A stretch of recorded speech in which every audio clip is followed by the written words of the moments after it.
9 holes on it. It's a good test. Bernhard Langer said farewell to European Tour golf in Germany, which was a really nice touch. A lot of nice things being said about him from likes of Thomas Bjorn and Padraig Harrington. What's Bernhard Langer meant to you as a golfer? I think, well, growing up, so I started really playing a lot more early 90s. So kind of when he was winning, 93 Masters, that was when just I was starting to really get really interested in the game. And I think he was just a stalwart of Ryder Cup and big name player on the European Tour. And him and Seve and Faldo and Woosnam and Lyle were kind of taking the fight to the Americans in the Ryder Cup. And so, big supporter of his. And to see him go through the troubles he went through with his putting at that point as well, and to still be able to go out and win the big tournaments. I mean, the mental strength is kind of what I would think of him as, a real kind of tough competitor. Very much so. Nice to see the likes of Matthew Southgate got into the Open. No surprise, went on and played very well in Germany.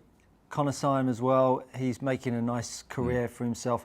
A lot of good players. Ewan Ferguson, how much do you know about him and his game? Honestly, not a lot. The name I know of, but I wouldn't, if someone said about Ewan Ferguson, I don't know an awful lot, quite frankly. Strong player, been out there a little while looking for a win, and did it in some decent fashion, winning by a couple. Would have been pleased to get that over, and obviously he's gone up some significant places on the DP World Tour, Order of Merit up to 16th now. And some big names just behind him as well. I know Jordan Smith had a good week. He's someone who's always up there, and you kind of feel like a name that you'd like to see winning a little more often. 100%. Obviously, PGA Tour, for those of you that may have catched it, I was on Sky Sports the weekend covering that event. Fantastic event, fantastic golf course. Although we were talking in the studio, the scoring was awfully low, wasn't it? I mean, 28 under par. I'm not sure how comfortable a tour course would be about that sort of scoring and how enjoyable it is to watch. I think this early few days, I think it's quite good fun seeing them go at the flag, but I think it then just became a complete birdie fest. Having said that, a great winner, Davis Thompson, really played stellar golf on the final day. Done quite a bit of research with the stats and things, and he's a guy that has just been over the last 18 months incredible. Are you familiar with him, his golf too much? Again, not a huge amount, and a name I've heard of. Yeah. But so many new names on tour. Again, I wouldn't be able to say, oh yeah, he's done this, that, and the other, always been up. But there are so many players who have the ability. I think on a week like this as well, where it's a scoreable course, there are so many of them that can get hot, and that's a week if you get hot and you're just seeing the pin the whole time. Conditions-wise, clearly allowed them to be aggressive, and you know what, these boys when they get in the mood, there's no stopping them. Yeah, correct. Of course, as usual, we're taking your questions. We've got both the iPads right in front of us. We're going to get into that in a moment. We've got James on drums as usual, and we've got little Barney. We didn't get him in last week. We're going to try and get him in and have him run around. Let's take a few early questions from the Precision Golf channel. I can answer what you do when you're playing in the rain. I've got good experience of that this weekend. Yes. We've, as Brits, we've had a very, very good experience of that in the rain. Especially this year. Doug says, last question, honestly, question on shortening a driver shaft, say 20 millimetres, all off the butt, all off the tip, or 50-50? Pros and cons of each. Thanks in advance. I mean, if you just take, 20 mils is sort of just over half an inch or so, if you work in Imperial, and that's going to stiffen the tip of the shaft up a little bit. Now, it's not a vast amount, but if you take it off the tip end, it just firms it up. In theory, drops the spin a little bit. If you take it all off the butt end, then you're not firming the tip end up, you're just shortening it down. Either way, if you do not make sure the balance of the club is correct after you shortened it, doesn't matter which end you take it off, you're not going to strike it very well. So in principle, if you take it off the tip and you add a bit of weight to the head, then the flex stays fairly similar, but the shorter tip spins it a little bit less, but it's so minuscule. If you're shortening it, it's to get a better strike. So off either end is going to benefit that. Very good. Papa B, hello young men. Very nice of you to say. Very nice of you to say. I've heard that most tour players want a single shot shape with driver. Can you show how club fitting can result in a single shot shape, or is it all swing mechanics? You're the best. That's very kind. And you're never going to give, just through equipment alone, one shot shape, because the player can always manipulate the way around it. Equally speaking, for the best players in the world, they've got a two-way miss if they put the wrong swing on it. So you can't eliminate one side of the course. You can help reduce the effects of a certain miss. So if you were trying to minimise the effects of a left to right shot, then there are heads like it's a lot of it's in the head, but a lot of, heads like the Callaway, the Max D, the drawbars one, then that gets the toe coming through, and it's going to minimise the effects of an open face. You can use shaft weight and balance point to create enough of a drop in to open the face up a bit more, or to bring the balance point up to make it easier to square the toe in. But the player will always dictate what the pattern of shot is, and you can just merely try to minimise the effects of it. And from a swing mechanics perspective, if someone was consistently a couple of degrees close face to path and they're always drawing it, it wouldn't take them much to just whip one out the heel and they're suddenly hitting a fade down there. So it's a very romantic idea that we're just going to hit one shape when you're on, absolutely. But you can't negate the fact that you're going to misstrike one at some point. Just depends on how much you misstrike it relative to your swing mechanics. But a good question, nevertheless. Niels Axelson, nice to have you with us, Niels. He asked, what a colour splash of summer on my screen. Yeah, we are. I'm not sure. Yeah, I'm not sure about it actually. To be honest, it looked like a fruit salad. Right. It looked like fruit salad. Fruit rose and tulip. Sort of try and pretend that it's sunny out there. Yeah, I'll go change to match the summer outfit. Brilliant. You stick a nice pair of bright shorts on, Niels. Addy Rayo, hi Simon and Stuart. Good evening. I have an equipment technique question. I'm having an issue with low spin with my irons. Yesterday I measured 5.5 spin with an 8 iron at 83, 85 miles an hour. My delivery numbers are 23 degrees of dynamic loft, 4 to 5 degrees down with a P7 MC. Can I solve the spin issue with equipment or address the shaft lean?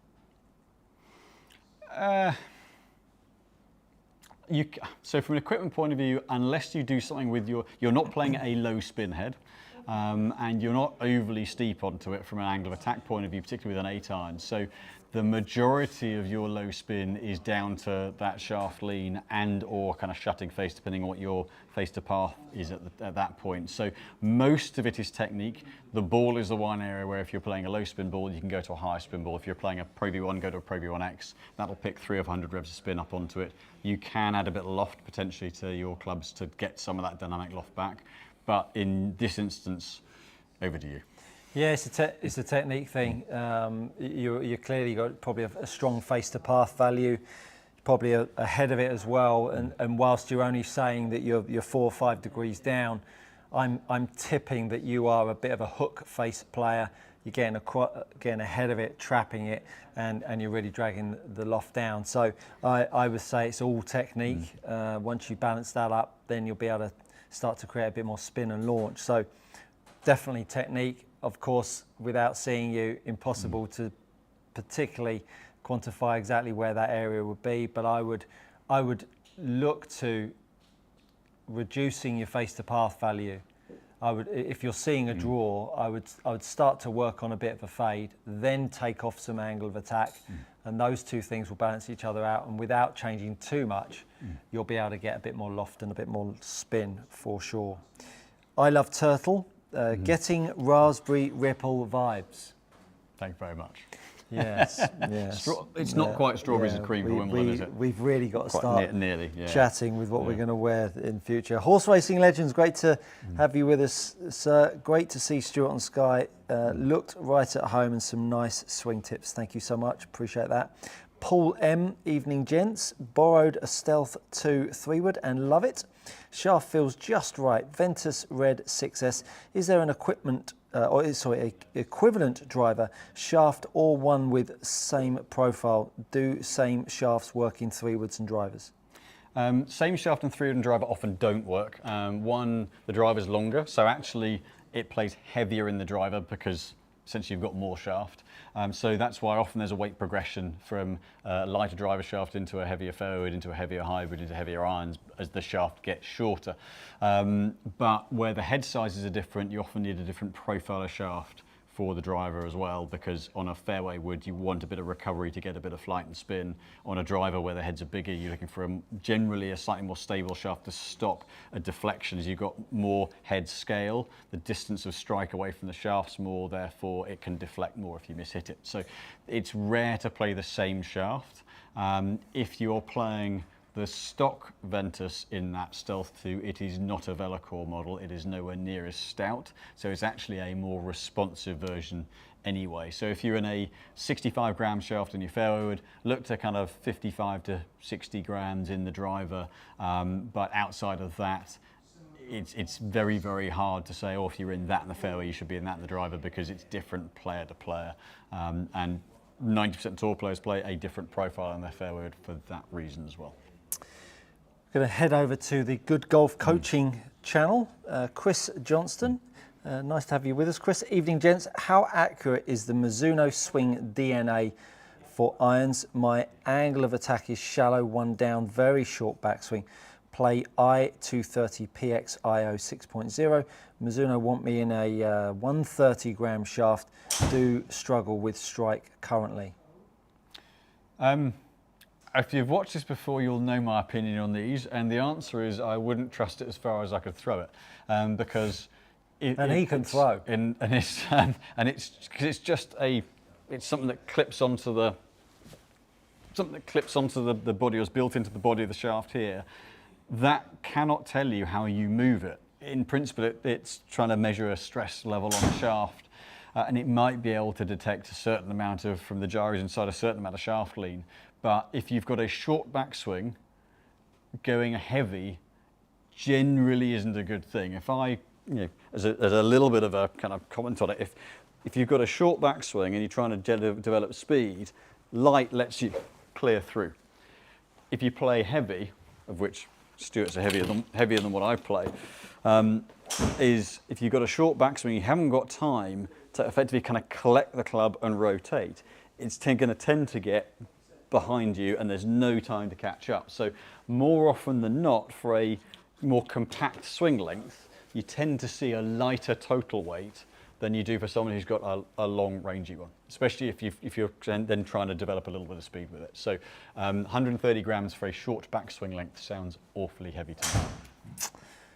Good insights. Chris Johnson says, I'd love to come down for a proper fitting, just a trek from Carlisle. Well, listen, we've got a lovely Brooklands hotel around the corner. Come down, make a couple of days of it. We'd be love to have you with us. If you consider your journey time is probably less, or around the same as a round of golf, but the amount of extra enjoyment on a round of golf, and the many rounds of golf you play, time well spent, I think. Absolutely.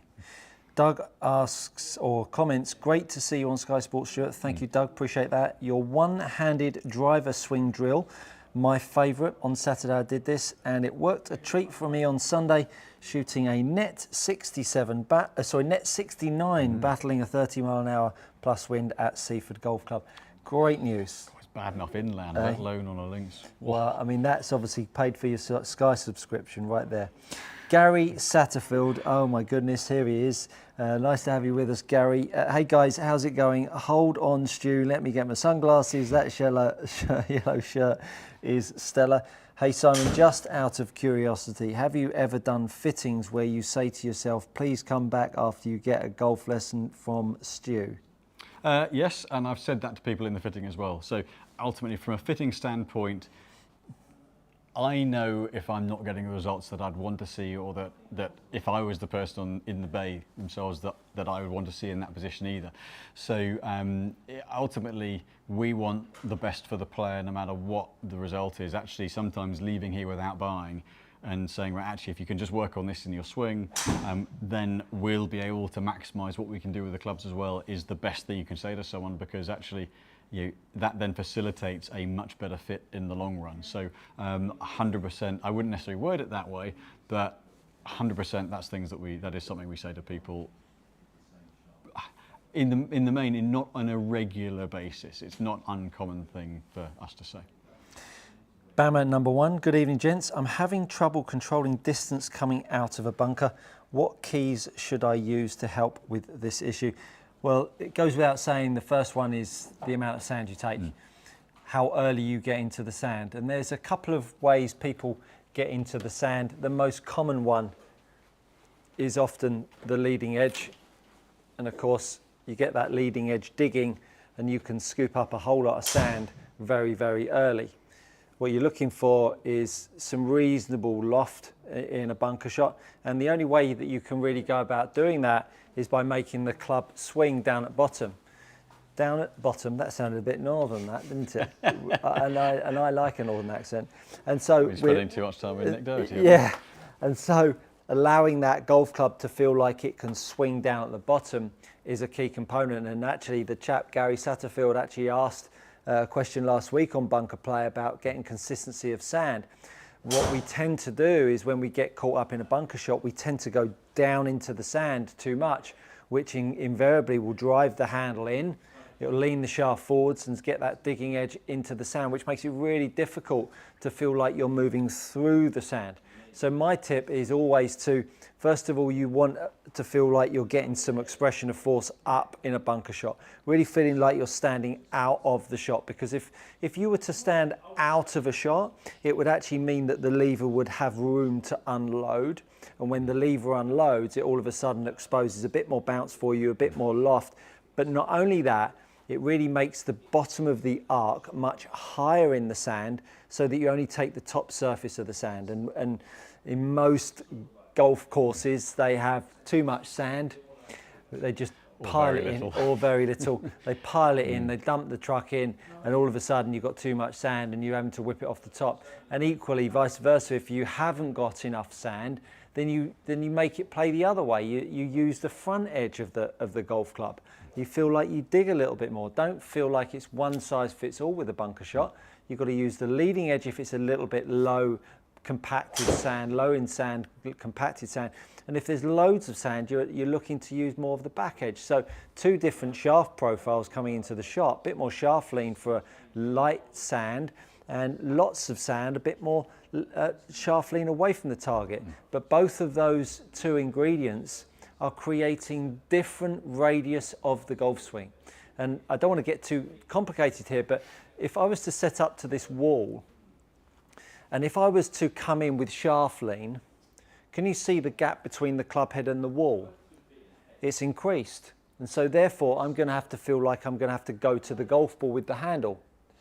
If, however, I make a golf swing and I feel like the arc has widened, now all of a sudden the club head is much, much closer to the wall, and now I have to feel like I need to stay tall to collect it.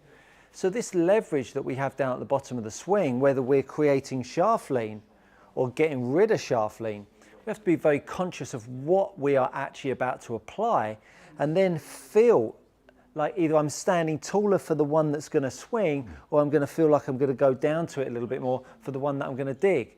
Now that's quite a broad spectrum that I've covered there, but hopefully you're understanding that this game is not a mystery, but we need to understand what we're going to go into the bunker with in terms of the shot selection based on the lie that we have, based on the shot that we want to play. And so understanding that lifting the base of the golf swing up is a leg situation and a swinging of the lever. And if you need to dig it, it's a bit more of a shaft lean forwards and using the front edge. And hopefully you've got something in there that will help you improve your bunker play. But I think, as you said there, reading the lie and knowing, it's crucial. You know, and you've got to use your feet to gauge, Hopefully around at what sort of sand conditions are in. But reading that lie dictates the rest of it. 100%. That dictates the shot pattern or the shot type, what you're able to do with it. You know, like wet sand at the weekend. I know you've got to thump into it a bit more, but the ball comes out hot. Once you start to understand that, that helps you play much better golf because it's more known what's going to happen, and you can improve your strategy from that. Andy Corso, treble fruit salad attire today, boys. A tree ball. So let's get back to Ryan Thorpe. Evening, chaps. This question may be for both of you. I have a tendency to get flippy and get stuck behind with my driver, hybrid and 4-iron. However, with my utility iron and 5-iron, down, not so much. Is this likely to be a fitting issue or more a technique issue? Bit of both. Answer a bit of both, yeah. I mean, if the club gets behind you, from an equipment point of view, it's likely to be weight. If it's the handle end getting behind, then the dead weight of the club, the total weight of the club is likely to be too strong, because as you fire from the top, it doesn't come with you, so it gets, your hips turn out the way and then get stuck, and then you've got to flip at it. So from a club point of view, that's likely the first thing that I'd be looking at to solve that. Very good.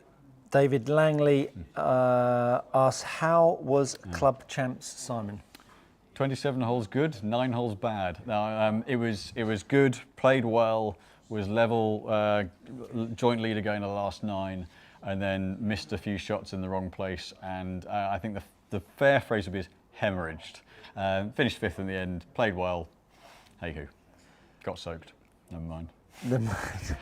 Aidan asks, are the T150 heads heavier than other brands? I've tried the ZX7.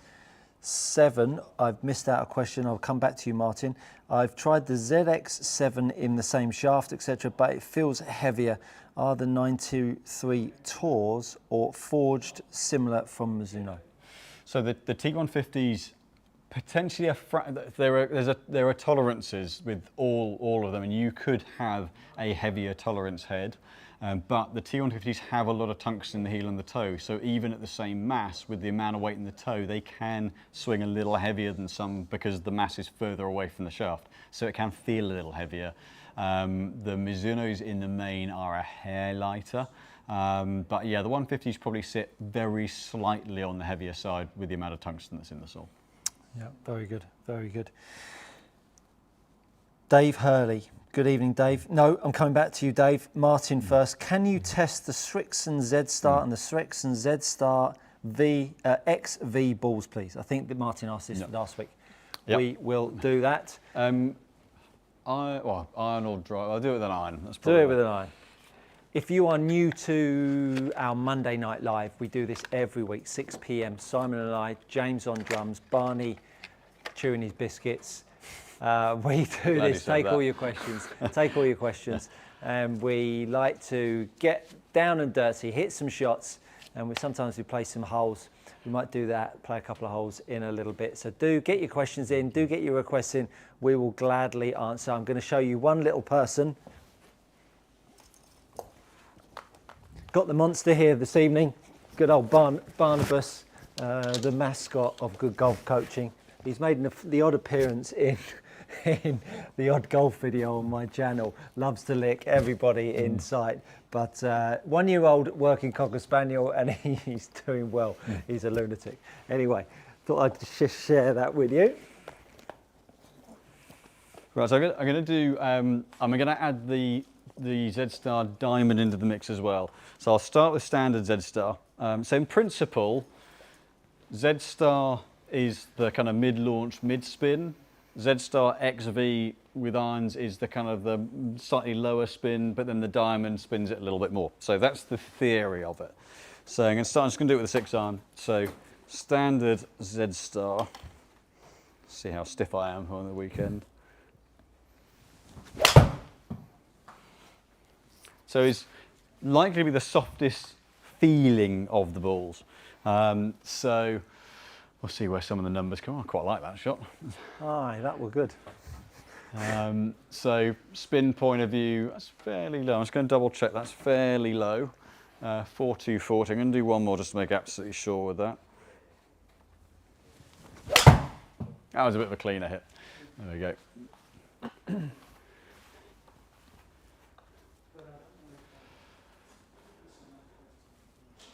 So very nice. Square hit, so that'll be, nice. Yeah, long game was good this weekend. Yeah. So yeah, 4-7 on spin, that was a bit more like it. So, you know, it's a, upper mid launch, but it's a very neutral. I'm not a high spinner with my irons. I get plenty of height, but that's about where I'd expect to sit, around 5,000 odds. So pretty neutral. If I go to the, this is the Diamond, let's go to the XV next. So XV, slightly harder feeling ball for certain.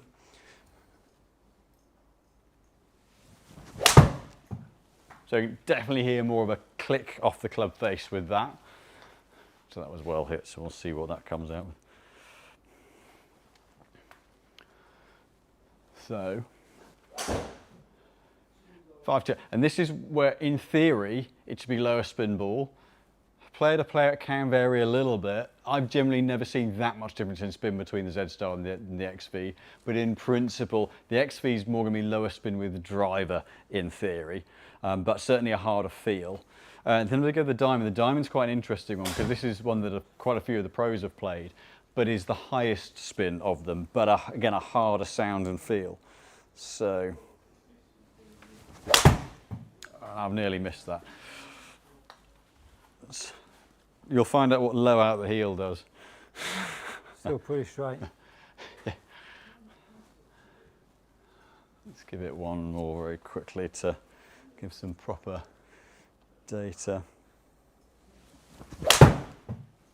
So again, little harder again from a feel point of view than the XV. That's got a missed spin read. That's definitely a missed spin read, seeing it arrowing like that, yeah. Right, one more. Because that's not 1800 revs of spin that should be getting. Yeah, so for me, I find this ball a little bit clicky, a little bit hard sounding, which is why I kind of, when the Pro V1X was the lowest spin ball, I switched out of it because I found it a bit hard. But that's then up at 5.8. So the Diamond, if you're a low spin iron player, is really good at kicking the spin up by an extra 500 or 600 revs. The other two similar on spin. You'll see more of a difference low spin with the XV with the driver than the Z-Star. Very good, nice testing. We are coming to Dave Hurley. What's the best mental thoughts when you're -2 after 9, trying to keep it going on the back 9, ended up +2? Well, the best way is to break those 9 holes down into 3 blocks of 3. Set yourself your own personal par, and then that way you are blocking things off. I think blocks of 9 are too big, allows the mind to wander. That would be my best tip, to give yourself an opportunity to, as I say, set a personal par and then break it down into 3 blocks of 3. Yeah, I'd say almost trying to, it's very difficult to not think about the score, but ultimately each shot you're just trying to do your best. And so the more you can kind of just try and hit your best shot each time, if you can let go of consequence, very hard to do, which is why most of us fail miserably at it. But the moment you can do that, then just, it's that whole thing of staying in the moment. You start to think ahead, it all falls apart. So yeah, just as Stuart said, the less you can focus on that end score and just carry on playing through the round, the better. But it's just really hard to do. Freddie M, does the T200 utility iron have a robust face construction? Worried about face caving at high speed, 120 plus miles an hour. Heard people at similar speed struggling with the P790 braking quick. I think anyone at those sort of speeds, and most of the time with any of the Titleist heads, the problems I've seen have not been with the face, it's been more the back plate coming out. However, if you're at 120, I'm assuming 120 is driver speed. If it's not, then you've got serious speed. The chances are that any of them, given an amount of use, they're trying to go thinner and thinner to get more speed. So at your pace, then that is on the extreme end of things. So there's a chance with all of them. They try to make them as robust as possible, but at that speed with all of them, there is a risk of failure. We'd like to answer all of your questions. We are here for another 29 minutes, so do get those questions coming in to rhubarb and custard, as Mr. James Davey has put on the channel there. Didn't Reminds think me of that a theme tune. slipped past me there, Mr. Davey. Paul M, thanks for previous answers, Simon. Very informative. He usually is. One more, if I may. Wear mark on wedges are a little near the hosel, prone to the odd socket rocket, otherwise known as shank. 2 degrees flat lie angle. Lie change this, or is it technique? If it's absolute technique, the lie angle won't get rid of your shanks. Although I have seen 2 upright can move it. If it is too upright, then actually what happens, the heel catches, it closes the face, and the ball can go into it. Not by 2 degrees though, right? I've seen it. I have seen it. So you changed it by 2 degrees and they got rid of their shanks? I have seen it, yeah. Rare. Is that back in 1950? No, I definitely have seen it. Yeah, yeah. But most of it is. I've seen it particularly with irons, where someone who I didn't believe it at first, but it definitely got rid of them. But they'll all be trying it now. They'll all be trying it. I can count on one hand in 20 years how many times that's been the case. James Dota, evening Simon and Stuart, interested in the Costanera trip. If you wouldn't mind providing further info, I have emailed Stuart. Thanks and love the content as always. Yes, you have, James, and I will be back to you tonight, I promise. My apologies. Chris Burgess bought Mizuno 225 with Taper Tour KBS 95 grams, swing weight at C9. Will a heavier shaft take me back to D2? So the KBS lights that come in those, they're either the dollar taper light or the KBS Tour lights. They're a higher balance point shaft as well as being kind of lighter mid. So a shaft change may not get you all the way to D2 unless you go really extreme. Swing weight on its own is a marker for feel, but you shouldn't kind of go, right, if I've played that before, it must always be this. Ultimately, it's just whatever gets you the best timing. But there are other shafts that'll certainly get you up to kind of D0.5, D1 for sure, if you put the balance point down the bottom. But I can't tell you whether it's the right thing to do or not, but there are shafts that will help get it towards that. Ebo 001, evening chaps, not sure if this makes sense. Front on in the downswing, I have too much daylight between my right side and my right arm. Any ideas for a fix? So what you've got is something that looks like this. I'm tipping, so like your right arm is a little bit held back. The usual fix, or the best fix for that, is that your sternum is getting too far forwards in your downswing. If you think about it, the base of the golf swing hangs out between sternum and armpit in that region. Now, the more that you move your sternum past the golf ball, or the more the golf ball gets back, what tends to happen is that the right arm will drift away from the chest because it's buying you time to get the golf club. So as you then start to move the top half back, what actually ends up happening is the right arm starts to move forwards in front of your torso. So oddly, the width and the radius that you've got too much of over here on the way down, you want to actually move the weight back onto your right foot. Hit a couple of shots flat-footed and you'll really see how these arms suddenly accelerate, because if they didn't, you'd be dropping it out back here. So all of a sudden you start to get the arm a bit more in front and you start to unload it a little bit later as a drill. So hit some shots flat-footed. That will certainly help you get that right arm a little bit more in front of you. It's a common error, that one. And the instinct is that you create a big gap over here and then you just try to drag it even further towards the target. And actually you create a bigger disparity between the arm and the torso. Give that a try. Should help you. Oh, so you're on from here. Gary Sadville said, bunker tip was awesome last week. It really helped me tremendously. Thanks a lot. Flip, not my son. Stu, could you talk a bit about pitching mechanics from varied lies in the rough around the green? Varied rough around the green. So I think the greatest little tip and drill that I got way back in Australia was working on different strikes. Because all of these lies around the green are all angle of attack dependent. If the ball's sat down, you need a steeper angle of attack. If the ball's sat up, in an ideal world, you would want a lighter angle of attack. So a great little drill is practicing 4 different strikes. The first one is hitting the golf ball fat. So you actually set up to it and you go ahead and try to hit the ground first, which is an odd feeling, but when you actually set out to do it, it can actually provide a little bit more control and feel with where the club is delivering. Then the second drill is taking the golf ball only. So no contact with the ground at all, and you just pick the ball off the top of the surface. So you've now lifted your arc up. Then what we want to do is go ball and turf. So now the low point has moved after the golf ball, ball and turf.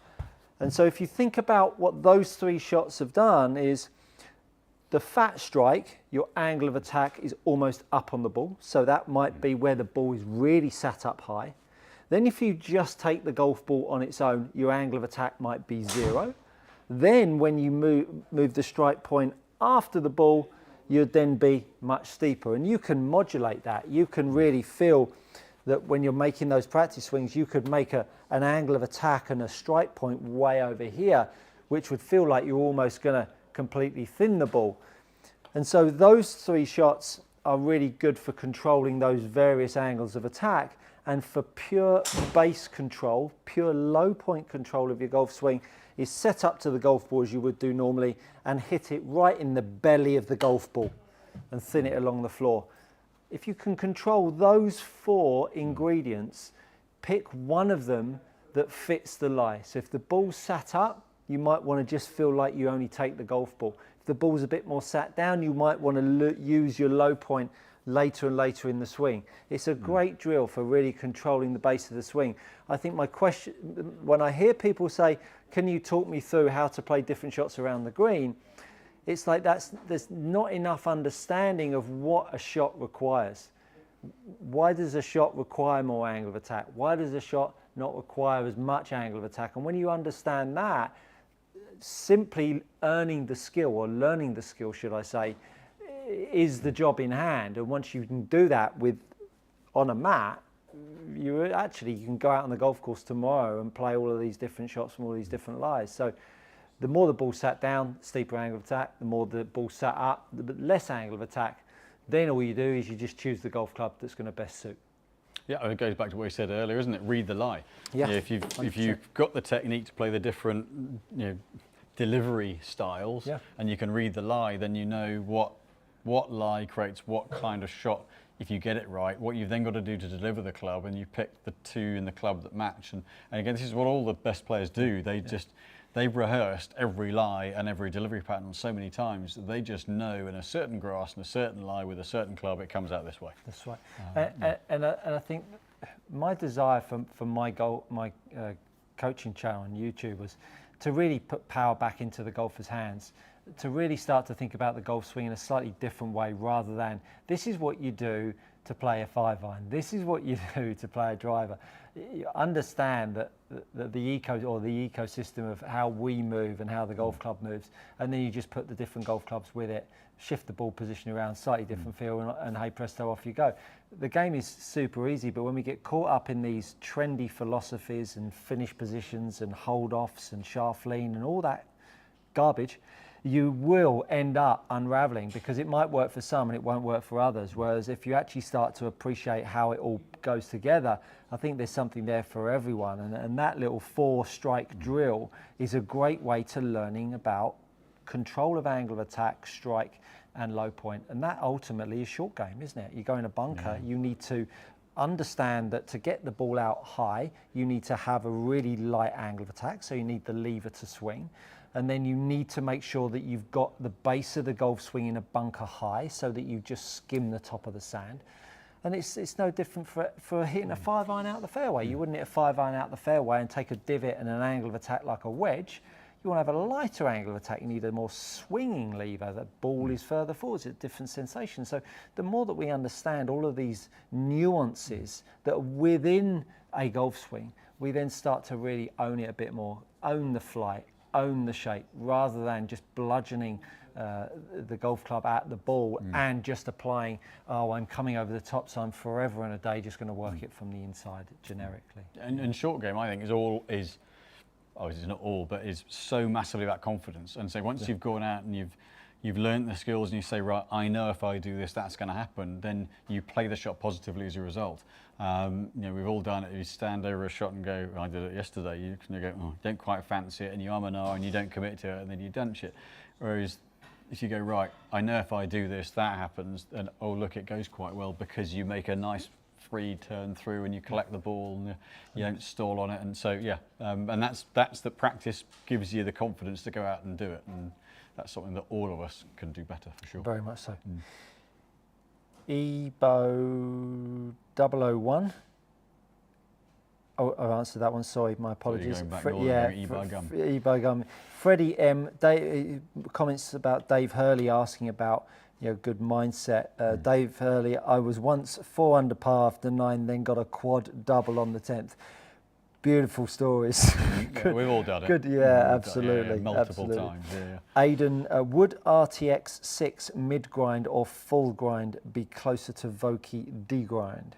The full grind, because the bounce sits a little bit later. The mid grind has more of a rounded sole shape, so it actually peaks fairly high and it's got a fairly blunt leading edge. But for maximising the bounce, the D grind sits with a slightly kind of flatter sole and a higher peak. Let me go off screen. I will grab them to show you. Scotty Holmes goes on to say, great informative golf suggestions. Love the channel. You are super welcome, Scotty. Thank you so much for those kind words. Scotty goes on to say, what is the trigger on releasing the club in transition? When you talk about releasing the club in transition, can you be a bit more specific? Because you don't really release the club through transition, you load the club in transition. So give me maybe a little bit more insights into what you're referring to, sir. So I have a D grind Vokey here and the full grind Cleveland here. So the D grind, key thing with the D grind is it's got high peak and then graduates off, but it's that high peak that gives you that protection against going too deep. And if I hold the full grind up next to it, you'll see that actually the angle and the peak, let's see if Joseph directs me to hold at the right height, the back edge of the full grind sits a bit further back, but the angles are very, very similar. The only thing it doesn't have is that trailed back edge can be ground into it. The mid grind has more of a roll up and over, so it just doesn't sit quite as high. Obviously a black finish, but you could argue that the back edge grind on the mid grind is a bit more like the D. The one thing that the mid grind has is a very, very sharp leading edge, so that's the one thing to be careful of with that. So I would tend to say if you're a little bit steeper, the D grind or the full grind are a little bit more protective against getting into the turf too quickly. Very good indeed. Martin Williams, Bareen is fantastic. Not sure what he's referring to there. I don't know. Freddie M, is the difference between the Titleist MB versus the T Series more about launch differences and feel rather than performances differences on off-centre hits in terms of average dispersion, etc.? So is MB to the T Series? Correct. So the T Series have tungsten in the heel and the toe, and that protects them off centre. As you go from the 100 to the 150 to the 200 to the 350, you get more and more and more ball speed progression off the face as well. So the MB is just a single piece forging, classic, very little forgiveness, maximum spin and flight control for the elite players, but basically zero margin of error for someone of a more moderate skill level. And so that really, with each progression through the T Series, you're getting more and more off-centre help. Very good. If you're new to Monday Night Live, give us a like and a share and tell your friends. We'd love to have more people with us. Robin Morton, hi chaps. Is there a way to tell which Pro V1 or Pro V1 X is the high spin or low spin? Yep, the Pro V1 X is the high spin, the Pro V1 is the mid spin, and the Pro V1 X left dash is the lowest spin, and it's written on the boxes. There you go. Easy as that. Aidan, why would Justin Thomas seem to be working on getting his hands very high on the top of the backswing? What would this do? Make him more steep?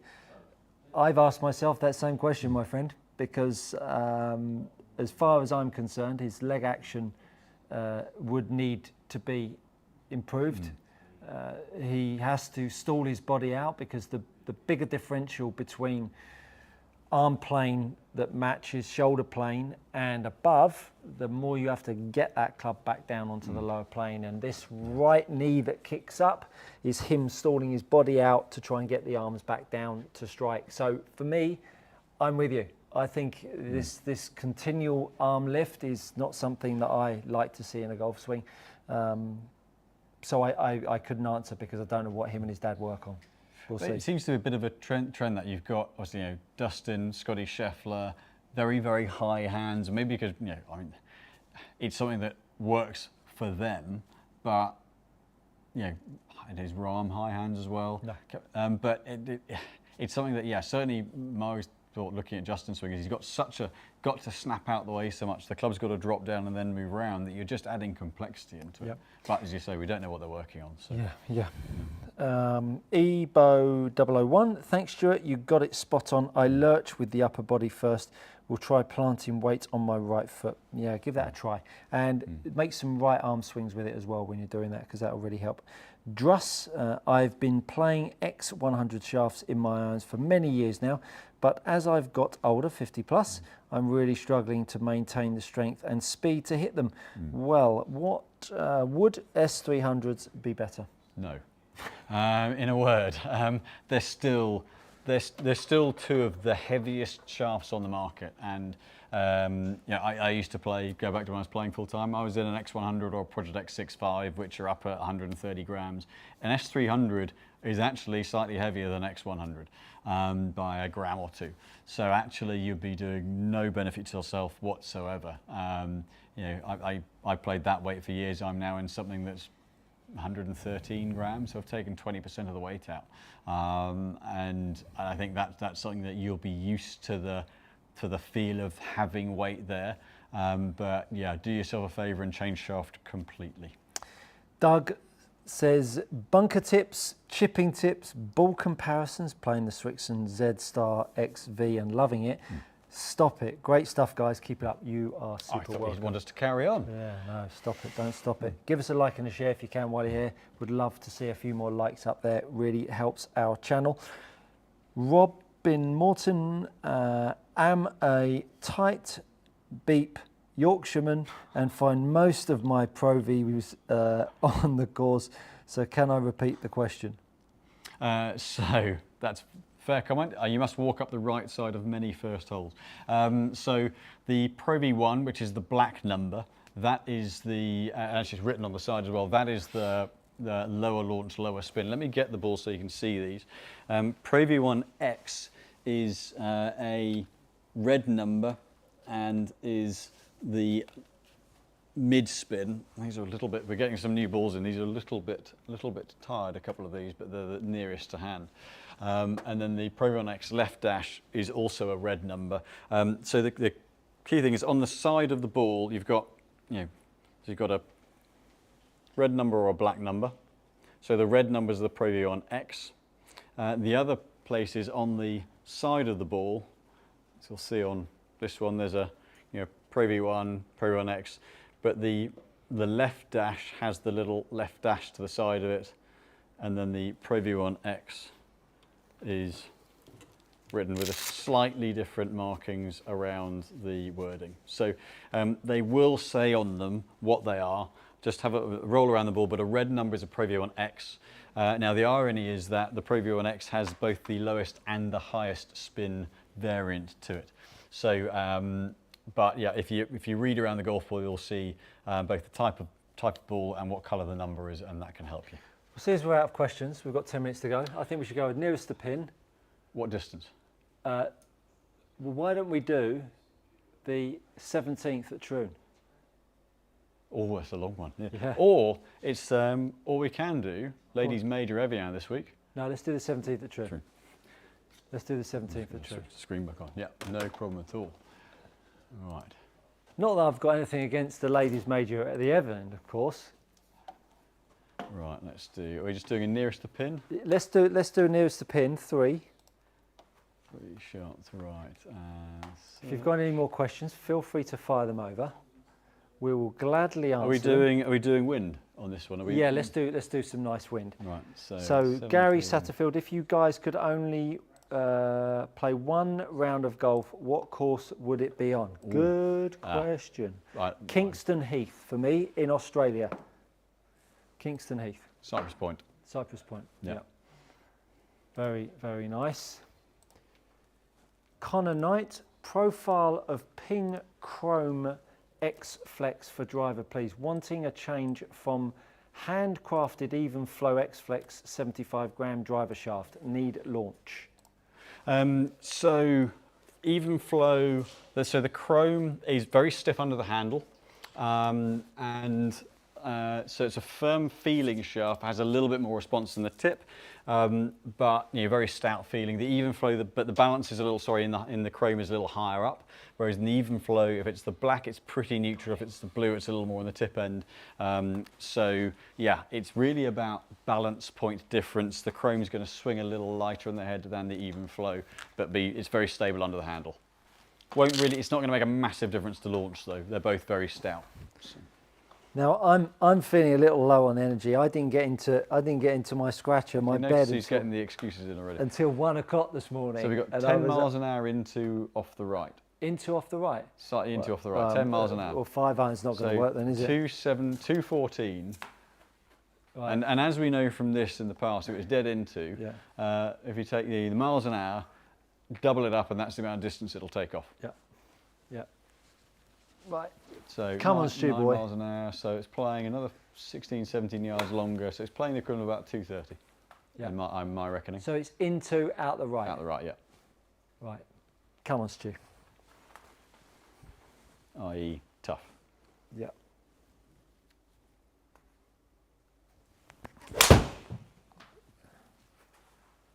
Oh, do you know what? I quite like that. Just I quite like that. Come on, take a hop, it's a please. Blooming good effort. Oh, do you know what?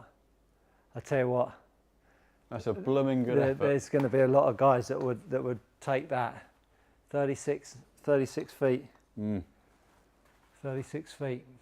Although because it's not on the green, it adds a penalty. Yeah, nice. 10%. Nice. Nice. Because golf requires an extra penalty. I'm going to need to hit it a little harder. What was that? You got your 4. And you're good in window. Yeah, low spin, right? Yeah, doesn't help me. Ooh, striker.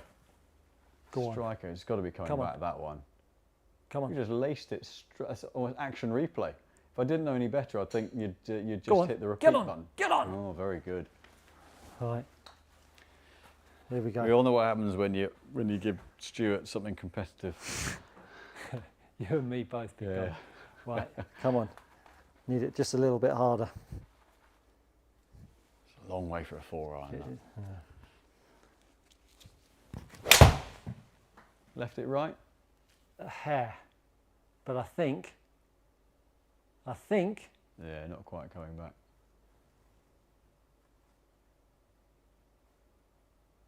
Those are three impressive shots. Two out of 3 on the dance. I was going to say, that's 3 very impressive shots. 2 out of 3 on the dance, so I'll take that. Not surprised. I'd take it. So I'm actually clubbing up a little. If you've got any questions coming in.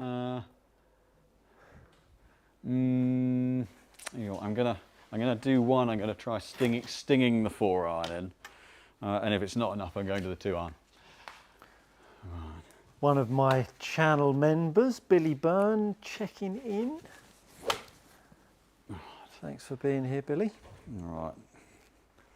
A little right, and we'll hit a little stingy draw, hopefully.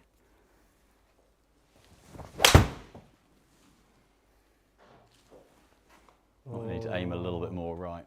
A little bit more right. That was also a bit stally and flippy. Well, that doesn't look particularly nice over there, does it? Right. Not particularly nice. Shocking. Right, let's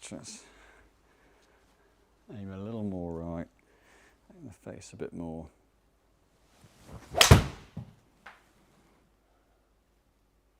Oh. Oh. Oh, okay. Oh, he's got So I'm sure I hit that. Just had to have a think about it. Oh, I've hit it better than I expected. Oh no. I've hit that straighter and better than I expected. Straight into bunker. Right. No pressure. This actually shows how good Stu's 3 shots were, actually, to be fair, rather annoyingly. Right.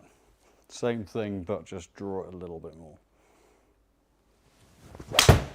I think I've left that right as well. Don't think my hands saved that enough. Oh, maybe. Oh, coming back. No. Oh, still half decent. I mean, it's not bad. But actually, it's bloody hard It's hard in that wind. Hard, Or par just three. as a whole, generally without any Hard wind. par three. Hard Yeah. par three. Josh writes, Yeah. is Robin referring to 2017 switch of spin variant V1 and V1X? Potentially. I mean, they did change back then that the X became the higher spin where it was always the lower spin. And reason being, it was easier to get the grip from the cover on the firmer core, but it also made more sense to have the higher launch ball as the higher spin ball rather than it being lower launch and higher spin and higher launch and lower spin. So it was a combination of things. But yeah, I mean, it is a while back now. If you think that's 7 years back now. So, but golfers still find it confusing because, well, they just always played that ball, and then someone says it doesn't do the same thing anymore. So yeah. PS asks how to determine which grind is suitable for me pitching, chip and run light rough, heavy rough on a fairway and in the bunker. Well, you've not asked too many questions there, Peter. So essentially, you're naturally someone who's a little bit steeper or a little bit shallower. So if you're someone with your general swings tends to pick the ball off the top a little bit more, then you're likely to suit a lower bounce profile. If you're like me, you tend to get a little bit steeper and take a chunk of divot with your wedges, then a little bit more bounce. So that as a base point is always a good way to look at it. Say if you're taking a good divot with your wedges, you need a bit of bounce. If you're nipping off the top, you don't need an awful lot. But other than that, it's just a case of wedges really bounce-wise, really, the benefit of getting a wedge fitted properly means it gives you the versatility for those short game shots. Flip my son, or flip not my son, Stu, thanks for earlier regarding greenside pitching. You are super welcome. Expanding on basic pitching and chipping and going from your latest short game video, safe to say club head never behind the hands, hip to hip. Potentially. I'm not going to go sweeping statement because it depends on the flight and spin that you're trying to create. As a basic pitch shot, absolutely. Club head and the handle should orientate up and down that setup angle of the shaft, if that makes sense to you. But maybe I'll do a little video on that. And at that point, we have reached our hour-long show. Flown again. Yeah, always does on a Monday. Golf for you this week? It depends if there's thunder and lightning around. Does the wife know? Yes. Okay, that's good. Didn't drop you in it.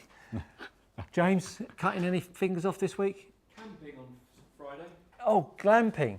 with my daughter. Oh, fantastic. In the rain. In the rain, yeah, well, best of luck with that, James. What about you? Anything? 2 nights. 2 nights. 2 nights. Bit of coaching for me, bit of YouTube content, and getting ready for the Open, which is the week after. Next week, yeah. It's exciting. Ladies major this week, men's major next week, senior major the following week. I know, plenty going on. Well, as usual, we've really enjoyed having you along for our Monday Night Live. If you enjoy our content, do give us a like, a share, and do consider subscribing while you're here. A big thanks to James on drums. I never really say that, but it's always appreciated. He does super well with the edit and the videos. Simon, knowledge is unparalleled, and it's always so nice to hear him talk about the equipment in the way he does, and it just flows off the tongue. So well done to you. Likewise, technique-wise. Thank you so much for joining us. We look forward to catching you next week, Monday, 6 p.m. Have a great golfing week. Enjoy your weekend, and we'll see you on Monday.